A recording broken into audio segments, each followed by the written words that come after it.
ಮತ್ತೆ ನಾಗಶಯನ DC ಮತ್ತೆ ಹಂಗೆ ಪ್ರತಿಬಿಂಬಿಸಿಬಿಟ್ಟಿದ್ದಾರಲ್ಲ ನಿಮ್ಮನ್ನು JDS ಕಾರ್ಯಕರ್ತ ಅಂತೆ ನಾಗಶಯನ DC. ನೀವು ಹೋಗಿ ಮಿನಿಸ್ಟರ್ ಸಾಹೇಬರನ್ನು ಒಮ್ಮೆ ಭೇಟಿ ಮಾಡಿ. ಇವಾಗ ತಪ್ಪೇನು? ಆಗ ಜಿಲ್ಲಾ ಮುಖ್ಯಸ್ಥರು ಅವರು ಅಲ್ವಾ ಉಸ್ತುವಾರಿ ಸಚಿವ ಚಲುವರಾಯಸ್ವಾಮಿ ಬಗ್ಗೆ ಸಾರ್ವಜನಿಕರು ಮತ್ತು ಅಧಿಕಾರಿಗಳ ಮಧ್ಯೆ ಸಂಪರ್ಕ ಸೇತುವೆಗಾಗಿ ಅವರು ಕೆಲಸಗಳು ಮಾಡಿಸಿಕೊಳ್ಳುತ್ತಾರೆ. ನೀವು ಒಂದ್ಸಲ ಹೋಗಿ ಅವರಿಗೆ ಮನದಟ್ಟು ಮಾಡಿ, ನಾವು JDS ಕಾರ್ಯಕರ್ತರಲ್ಲ, ನಾನು ನಾರ್ಮಲ್ ವೋಟರು, ಯಾವುದೇ ಪೊಲಿಟಿಕಲ್ ಐಡಿಯಾಲಜಿ ಇಲ್ಲ ಅಂತ ಹೇಳಿ ಅಡ್ವೈಸ್ ಮಾಡ್ತಾರೆ. ಸರ್, ಅರ್ಜಿದಾರ, ನಾನು ಒಂದ್ಸಲ ಇಶ್ಯೂ ಆಗಿ ಚಲುವರಾಯಸ್ವಾಮಿ ಅವ್ರನ್ನ ಭೇಟಿ ಮಾಡಿ ಮಾತಾಡಿದ್ದೀನಿ, ಅವರು ಹೇಳಿದ್ದಾರೆ ಮಾಡಿಕೊಡಿ ಅಂತೇಳಿ. ನಾಗಶಯನ, ಆಯ್ತಪ್ಪ, ಈಗ ನೀವ್ಯಾರು? ನೀವ್ಯಾರು? ಒಕ್ಕಲಿಗರ? ಅರ್ಜಿದಾರ, ಸರ್ ಒಕ್ಕಲಿಗ ಗೌಡ್ರು ಅಡಿಷನಲ್ ಮಾಡ್ಕೊಂಡವು. ಗೌಡ ಅಂದ್ರೆ ಒಕ್ಕಲಿಗ ಗೌಡ ಅಡಿಷನಲ್ ಮಾಡ್ಕೊಂಡ, ಒಕ್ಕಲಿಗ ಗೌಡ್ರ. DC, ಈಗ ನಿಮ್ಮೂರಲ್ಲಿ ಕುರುಬರು ಯಾರು ಇಲ್ವಾ? DC, ನಿಮ್ಮೂರಲ್ಲಿ ಕುರುಬರು ಯಾರು ಇಲ್ವಾ? ಸರ್ ನಮ್ಮೂರಲ್ಲಿ ಎಲ್ಲಾರ್ದು ಕುರುಬರದೆಲ್ಲ ಸೈನ್ ಮಾಡಿಸ್ಕೊಟ್ಬಿಡ್ತೀನಿ ಸರ್ ಅಂತ. ನಾಗಶಯನ ಬೈತಾನ ಅವನಿಗೆ, ಸೈನ್ ಬೇಡ ಕಣ್ರಿ, ಸೈನ್ ಏನು ಮಾಡ್ತೀಯ? ನಿಮ್ಮೂರಲ್ಲಿ ಯಾರು ಕುರುಬರುಗಳಿರ್ತಾರೋ ಅವರ ಮುಖಂಡರನ್ನು ಕರೆದುಕೊಂಡು ದೊಡ್ಡವರು, ಅದೇ ಅವಾಗ ಹೇಳಿದ್ನಲ್ಲ ಮುಖ್ಯಮಂತ್ರಿಗಳು ಅಥವಾ ಅವರ ಮಗ ಚಿಕ್ಕವರು ಹತ್ರ ಹೋಗಿ, ಹೆಸರು ಹೇಳಲ್ಲ ಬೇಡ, ಹೆಸರು ಪ್ರಸ್ತಾಪ ಮಾಡಿದಾರಣ್ಣ, ಮಾಡಿದ್ದಾರೆ, ಡಾಕ್ಟರ್ ಯತೀಂದ್ರ ಹತ್ರ ಹೋಗಿ ಮಾಡಿಸಿ ಅಂತ ಫೋನ್ ಮಾಡಿಸಿ ಅಂತ ಹೇಳ್ತಾರೆ. ಮತ್ತೆ ಅರ್ಜಿದಾರ, ಚಲುವರಾಯಸ್ವಾಮಿ ಹತ್ರ ಹೋಗ್ಬೇಕಾ ಸರ್? ಇಲ್ಲ ಚೆಲುವಣ್ಣ, ಇಲ್ಲ ಬಾಲಣ್ಣ ಇದೆಯಲ್ಲಪ್ಪ ಮಾತಾಡಿ, ನೀನು ಏನು ಬೈಯಲ್ಲ. ಚಲುವರಾಯಸ್ವಾಮಿ ಹತ್ರ ಹೋಗಿ ತಿರ್ಗಾ ಬುದ್ಧಿವಾದ ಹೇಳ್ತಾನೆ ಅವನು DC. ಚಲುವಸ್ವಾಮಿ ಹತ್ರ ಒಂದು ಒಕ್ಕಲಿಗರ ಗ್ಯಾಂಗ್ ಇದೆ, ಕರ್ಕೊಂಡು ಹೋಗ್ಬೇಕು ನೀನು, ಒಕ್ಕಲಿಗರ ಗ್ಯಾಂಗ್ ಹೋಗು. ಸಿದ್ದರಾಮಯ್ಯನ ಹತ್ರ ಕುರುಬರ ಗ್ಯಾಂಗ್ ಕರ್ಕೊಂಡು ಹೋಗು.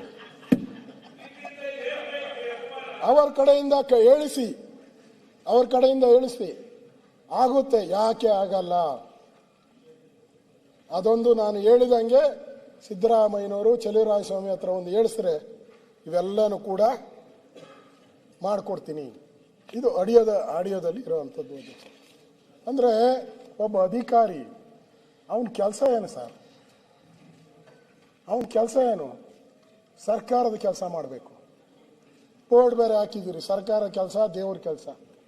ಈ DC ಜಾತಿ ಕೆಲಸ, ಸರ್ಕಾರದ ಕೆಲಸ ದೇವ್ರ ಕೆಲಸ, ಇವನು ಜಾತಿ ಕೆಲಸ ಮಾಡ್ತಾನೆ. ಅಂದ್ರೆ ಈ ಸರ್ಕಾರ ಜಾತಿ ಮೇಲೆ 5 ಸ್ಟಾರ್ ಬಾರ್ಗಳು ಹಂಚ್ತಾ ಇದೆಯಾ? ಆಡಳಿತ ಮಾಡ್ತಾ ಇದೆಯಾ? ಒಕ್ಕಲಿಗರು, ಕುರುಬರು, ಲಿಂಗಾಯತರು, ದಲಿತರು,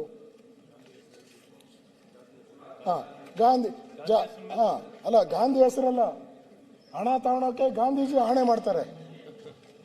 ಹಣ ತಗೊಳಕ್ಕೆ ಅವ್ರ ಅಪ್ಪ ಅಮ್ಮನ ಮೇಲೆ ಮಾಡಲಿ ಆಣೆ, ಅವ್ರ ಅಪ್ಪ ಅಮ್ಮ ಯಾರ ಮೇಲೆ ಮಾಡ್ಕೊಂಡ್ಲಿ, ಹೋಗಿ ಗಾಂಧೀಜಿ ಅಂತಂದು ಅವ್ರ ಮೇಲೆ ಆಣೆ ಮಾಡ್ತಾರಲ್ಲ. ಅಂದರೆ ನಮ್ಮಲ್ಲಿ ಯಾರೋ ಕುಲವೆಂದು ಒಡೆದಾಡಬೇಡಿ ಅಂತ ಕನಕದಾಸರು ಕುಲವೆಂದು ಒಡೆದಾಡಬೇಡಿ, ಇಲ್ಲಿ ಕುರುಬನ್ ಕರ್ಕೊಂಡೋಗಿ ಅಂತಾರೆ. ಅಲ್ಲ ಸರ್, ಅವ್ನು ಎಕ್ಸೈಸ್ DC ಯಾವ ಕ್ಯಾಸ್ಟ್ ಅದ ಹೇಳಲಿಲ್ಲ. ಎಕ್ಸೈಸ್ DC ಯಾವ ಕ್ಯಾಸ್ಟ್ ಅಂತ ಗೊತ್ತಾಗ್ಲಿಲ್ಲ. ಯಾರು ಕಾಸು ಇಸ್ಕೊಂಡು ಹಾಕಿದ್ರು ಅವ್ರನ್ನ ಕೇಳಪ್ಪ, ನಾನಂತೂ ಟ್ರಾನ್ಸ್ಫರ್ ಲೆಟರ್ ಕೊಟ್ಟಿಲ್ಲ. ಅಲ್ಲ ಇಷ್ಟೊಂದು ಹೇಳ್ತಾ ಇದ್ರೆ ಟ್ರಾನ್ಸ್ಫರ್ ಲೆಟರ್ ಕೊಟ್ಟಿಲ್ಲ, ನಾನು ಗೊತ್ತಿಲ್ಲ. ಯಾರನ್ನ ಇದ್ಕೊಂಡಿ, ನನ್ಗೇನು, ನಾನು ಆ ಜಾತಿದ್ ಹೇಳಿಲ್ಲ, ಅವ್ನು ಹೇಳಿರೋದು ಸದನಕ್ಕೆ ಅಂತ ಕುರುಬರು ಬಂದ್ರು, ಒಕ್ಕಲಿಗರು ಬಂದ್ರು, ಅವನು ಯಾವ್ದೋ ಒಂದು ಗೊತ್ತಾಗ್ಬಿಡ್ಲಿ ಅಂತ ಅಷ್ಟೇ. ಇದರಲ್ಲಿ ಸರ್ಕಾರ ಒಂದು ಸರ್ಕಸ್ ಕಂಪನಿ ತರ ಕೆಲಸ ಮಾಡಬೇಕು. ಸರ್ಕಸ್ ಕಂಪನಿ ಸರ್ಕಾರ ಒಂದು ಗೌರವ ಇದೆ, ಅದಕ್ಕಾದ್ರೂ ಒಂದು ಗೌರವ ಇದೆ. ಇದು ಅದಕ್ಕಿಂತ ಕೆಟ್ಟದಾಗಿ ಮಾತಾಡಿರೋದು. ಇವೆಲ್ಲನೂ ಕೂಡ ಇದೆ. ಇಷ್ಟು ನಾನು ಅದರ ಬಗ್ಗೆ ನಾನು ಹೇಳಿದ್ದೀನಿ ಅಧ್ಯಕ್ಷರೇ. ಅವರು ಮತ್ತೆ ಮುಂದಕ್ಕೆ ಇನ್ನೂ ಜಾಸ್ತಿ ಇದೆ. ಅಶೋಕಣ್ಣ, ಲೈನ್ ಓದ್ತೀನಿ. ಎಣ್ಣೆ ಅಂಗಡಿಗೆ ಹೋಗ್ಬಿಟ್ರೆ ಇಂಥ 50 ವಿಡಿಯೋ ತರ್ಬೋದು. ಹೌದಾ? ಆಡಿಯೋ ವಿಡಿಯೋನು ತರ್ಬೋದು, ಆಡಿಯೋನು ತರ್ಬೋದು. ಮಾತಾಡ್ತಿರ್ತಾರೆ ಕುಡ್ದು ಏನ್ ಮಾಡೋದು. ನಿಮ್ದು 2.5 ವರ್ಷ ಸರ್ಕಾರದ ಎಣ್ಣೆ ಅಂಗಡಿ ಅಂಗಡಿಯಲ್ಲಿ ಹೊಡಿತಾ ಇದ್ನ ಡಿಸಿ ಮಾತಾಡ್ತಾರೆ. ಡಿಸಿ ಎಣ್ಣೆ ಅಂಗಡಿಯಲ್ಲಿ ಕುಡಿತಾ ಇದ್ದ ನಿಮ್ಮ ಡಿಸಿ ಎಣ್ಣೆ ಅಂಗಡಿಯಲ್ಲಿ ಕುಡಿತಾ ಇದ್ದ ಮತ್ತೆ ಇದೆಲ್ಲ ಡೈರೆಕ್ಟ್ ಆಗಿ ದುಡ್ಡು ಹೊಡೆದದ್ದು ಎಣ್ಣೆ ಅಂಗಡಿಯಲ್ಲಿ ಕುಡ್ಕೊಂಡು ಮಾತಾಡಿದ್ರೆ ಕೊಟ್ಟು ಹೊರಕ್ ಹೋಗಿ ಅಂತ ಹೇಳಿ ಶಿವಲಿಂಗೇಗೌಡ್ರೆ ಅದು ಬಿಟ್ಟು ಈ ವಿಡಿಯೋ ಶಿವಲಿಂಗೇಗೌಡ್ರೆ ನಿಮ್ಗೆ ಅರ್ಥ ಆಗಲ್ಲ. ಅದು ಕೊಪ್ರಿ ಅಲ್ಲ, ಅದು ಕೊಪ್ರಿ ಅಲ್ಲ. ಎಲ್ಲಾ ಕಾಲ ಎಲ್ಲಾ ಇದ್ರಲ್ಲೂ ಅದು ಕೊಪ್ರಿ ಅಲ್ಲ, ಕೊಪ್ರಿ ಅಲ್ಲ. ಯಾರು ಎಣ್ಣೆ ಅಂಗಡಿ ಹೋದ್ರೆ ಮಾತಾಡ್ತಲ್ಲ. ಅದು ಎಣ್ಣೆ ಎಣ್ಣೆ ಇದೆಲ್ಲ ಏನು ಇದೆಲ್ಲ ದಾಖಲಾತಿ. ನಾವೇನು ತಿಮ್ಮಾಪುರರು ಕಂಠ ಇಸ್ಕೊತಿರೋದೆಲ್ಲ ಸಿಕ್ಕಿಬಿಟ್ಟಿದೆ ಅಂತ ತಿಳ್ಕೊಂಡಿದ್ದು. ಕಂಠೆಯಲ್ಲಿ ಸಿಕ್ಕಿಲ್ಲ. ಇವೆಲ್ಲ ಏನ್ ಡಾಕ್ಯುಮೆಂಟ್ರಿ ಎಲ್ಲ ಇವೆಲ್ಲ ನಡೀತಿರ್ತವೆ. ಅವನ ಹೆಸರು ಇವನೇ ಹೇಳ್ತಾನೆ, ಹೇಳ್ತಾನೆ, ಅವನ್ ತಕ್ಕೋದ್ರ ನಾವೇ ಹೇಳ್ತೀವಿ ಕೆಲ ಸಂದರ್ಭದಲ್ಲಿ. ಅಲ್ಲಿ ಹೋಗಪ್ಪ ಅವ್ರ ಹತ್ರಕ್ಕೆ ಆಗತ್ತೆ, ನಮ್ಮ ಹತ್ರ ಹಾಕಲ್ಲ.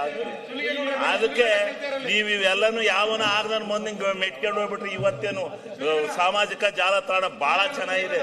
ಎಲ್ಲಿ ಬೇಕಾದ್ರೂ ಯಾರು ನಮ್ ಸರ್ಕಾರ ಇದ್ದಾಗ ಕೆಂಪಣ್ಣನ ಅರಸೀಕೆರೆ ಯಾವ ಎಣ್ಣೆಯಿಂದ ಕರ್ಕೊಂಡ್ ಬಂದಿದ್ರಿ ಹೇಳಿ? ಯಾವ ಎಣ್ಣೆ ಅಂಗಡಿಯಿಂದ ಕರ್ಕೊಂಡ್ ಬಂದಿದ್ರಿ? ಅವಾಗ ಕೆಂಪಣ್ಣ ಸರಿ ಇತ್ತು. ಅವಾಗ ಎಣ್ಣೆ ಅಂಗಡಿಯಿಂದ ಕೆಂಪಣ್ಣ ಬಂದಿರ್ಲಿಲ್ವಾ? ಈಗ ನಿಮಗೆ ಇದು ಯಾವ್ದೋ ಎಣ್ಣೆ ಅಂಗಡಿಯಿಂದ ಮಾಡಿಸಿದ್ದು ಅಂತ ಹೇಳ್ತೀರಾ? ಅಲ್ಲಲ್ಲ, ಇವು ಸಿಗ್ತವೆ ಅಂದೆ. ಇವು ಯಾಕೆ ಆಗಕ್ಕಲ್ಲ, ಅವ್ನು ಮಾತಾಡ್ತಿರ್ತಾರ ಅಲ್ಲಿ ಕೂತ್ಕೊಂಡು ಎಣ್ಣೆ ಬಾರಲ್ಲಿ ಹಿಂದೆ. ಜಾಯಿಂಟ್ ಕಮಿಷನ್ ನಿಮ್ ಡಿಸಿ ಎಣ್ಣೆ ಅಂಗಡಿ ಕೊಪ್ರಿ ಅಲ್ಲ ಗೌಡ್ರೆ ಜವಾಬ್ದಾರಿ ಶಾಸಕರಾಗಿ ಜವಾಬ್ದಾರಿతో ಮಾತಾಡ್ಕೊಳ್ಳಿ. ಒಬ್ಬ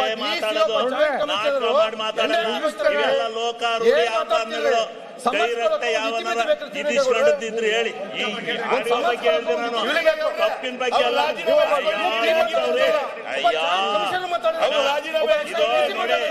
ಆತ್ಮಸಾಕ್ಷಿನೂ ಬೇಕಾಗುತ್ತೆ.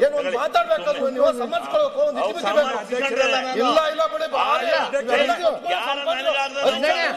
ಮಾತಾಡ್ತಿರ್ತಾನಪ್ಪ. ಸನ್ಮಾನ್ಯ ಅಧ್ಯಕ್ಷರೇ, ಆಮೇಲೆ ಸೂಸೈಡ್ ಮಾಡ್ಕೊಳ್ಳೋ ಅಲ್ಲ, ನಿಮ್ದೇನ ಕೇಸ್ ಗೊತ್ತಲ್ಲ ನನಗೆ. ನಾನು ಹೇಳಿದ್ದವ್ರು ಆಡಿಯೋಗಳನ್ನ ಹೇಳಿದ್ದು. ನಿಮ್ ಕೇಸ್ ಅಂತ ಏನಾರಾಗಿದ್ರೆ ಪ್ರತಿಪಕ್ಷ ನಾಯಕರು ಮಾತಾಡುವಾಗ ಎದ್ದು ಮಾತಾಡ್ಬೇಕು.